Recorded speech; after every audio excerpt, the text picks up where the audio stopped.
بسم الله الرحمن الرحيم رب زدني علما. So now the next thing, let's move on to understand something called shared services. Now in the shared services, we have some other servers, internet access, wireless infrastructure, IP phones, and or the video or the voice collaboration devices and the servers. Let's try to see quickly overview of one by one.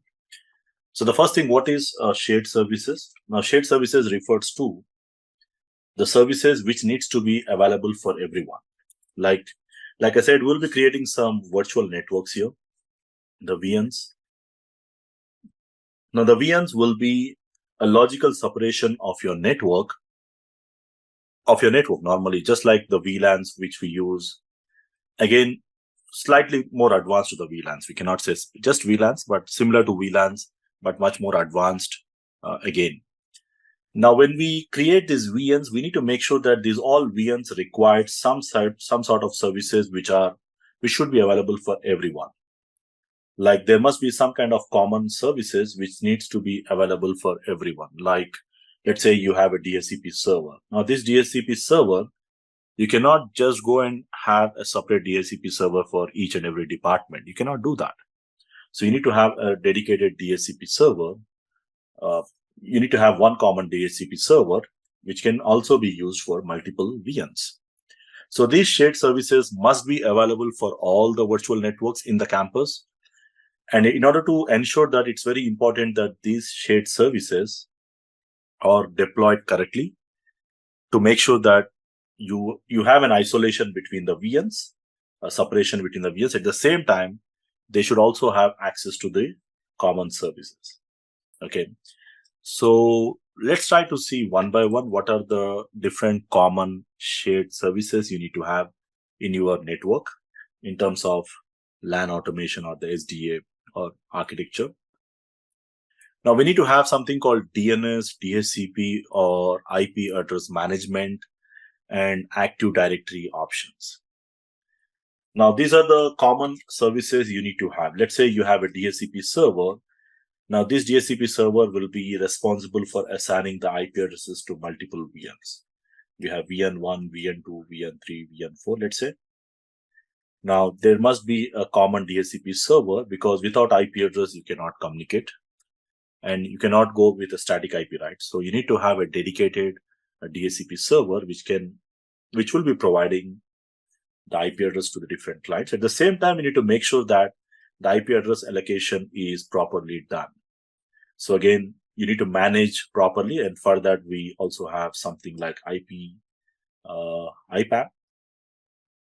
So IP address allocation manager, which is going to manage the IP address allocation because you will be managing multiple networks. You need to make sure that you're assigning them properly. So you might have a dedicated service or server with IPAM. And additionally, you may also run some DNS service because whenever you type in, you just type in like server1.abc.com. So whenever you want to access, you just simply remember the URL. But at the back end, whenever you type in the URL, there must be an IP resolution, and that's what the DNS server will do. So most of the organizations will have a DNS server, which will be responsible for managing domain name to IP address. And that is something required for all the VNs. It's like common for all. And also you will be having the user account. Let's say the user one tries to connect to the network. There must be an authentication to be done. So again, we will be maintaining the Active Directory server. Of course, that can be integrated with Cisco ISE also, where you can use the Active Directory database to store the user accounts and manage the user accounts centrally from a centralized Active Directory server. So this is again kind of a common services you require. Now the second common services you need to provide for the users is the internet access.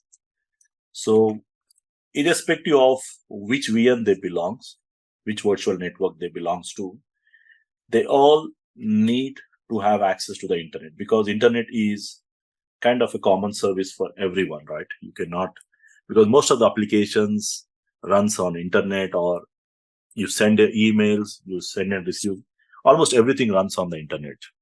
So without internet, or you cannot run any of your office whatever the task you do. So basically everyone should be able to access internet. So internet also comes under shared internet access, which needs to be provided access to all the VNs within the fabric. And we need to make sure that all the users of different VNs should be able to connect to the internet. At the same time, you need to have the same set of firewall. Of course, you set up the firewall, and in the firewall, you can create a virtual firewalls concept like multi-context firewall, which can also be configured. Okay, so they can have a common gateway, and that common gateway can be your firewall, which will be providing the access to the internet through a common centralized gateways, which means the gateway can be a common shared service. You can also say like the gateway and the firewall and the internet, these all come under the shared services. You can just consider them as internet access in that. Another common infrastructure, you have the shared services like the wireless infrastructure. Now, whatever the wireless network you build, because the wireless is going to provide you the wireless connections for the users, and it is also managed from a centralized place. So you will have some WLCs managing all the access points. And whenever the user connects or the device connects within the fabric, there must be a centralized management for the access points. And you need to enforce the policies from a centralized place. So which means if you are implementing the wireless network, you need to make sure that you manage those access points centrally from the controller. And that also comes a part of the shared services. You need to place in a shared services where you need to make sure that these controllers are managed from a centralized place. Basically, this requires for isolation of a traffic like VLANs, or assigning the dynamic VLANs from wherever they connect. Because the wireless users, you need to isolate the traffic, and also these things you have to do. So the wireless infrastructure also comes under the shared services concept. Now, the fourth one, we have IP voice video collaboration services. Now, this typically involves the IP phones connected in your network, or if you're using any kind of video conferencing applications or video conferencing systems, they come under this. So they all need to have a real-time communication and collaboration among the users. So probably you have the users from the different VMs might be trying to have a collaboration between them, like communicating between them. So to make this possible, you have something like call control signaling, call signal devices. And also there will be some kind of VoIP traffic, and the video calls. Everything should go between the boundaries, and they should connect to this call control signaling device in order to make sure that they connect with each other or communicate with each other. So for this voice and the video collaboration, in order for this to function properly, they must be communicating with the controller, as I said, the call control signaling, basically, that's what it's called as. And then and this communication actually span over multiple different VMs.